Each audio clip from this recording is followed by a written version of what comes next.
最近5档高雄有设62座的特色公园，今年1月新开幕的蓝天公园是真受到欢迎。也毋过家长是指出讲，公园的耍水池是真骨真危险。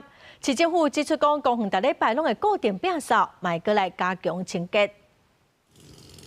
天气热耍水，毋是假日，也是有家长带囡仔来这位伫高雄南北溪的蓝田公园。毋过囡仔落水进前，家长发现有一寡区域出现青蹄。原来是会滑，小朋友踩其实会滑，因为他们皮肤也是很就是细的，如果他们踩到，其实容易滑倒。怕滑倒而已，就看他下去会滑倒，我就马上去接他而已啊。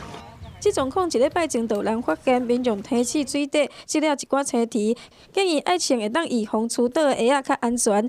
实际到现场嘛，发现公园其实嘛有其他的设备毁损。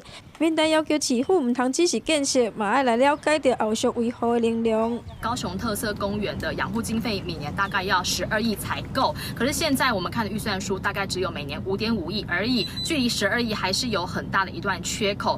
每周星期3、4进行换水保养作业，定期维护戏水池的环境清洁与卫生。市府讲，这公园的水池每一个礼拜固定拢会换水保养，研判是水池伫室外加上最近高温、日头真炎，增加着藻类青蹄生长。后续会派人持续检查，全市62座特色公园有存在的制度有毁损，就会来修。公司新闻吴柳婷、陈显坤报道。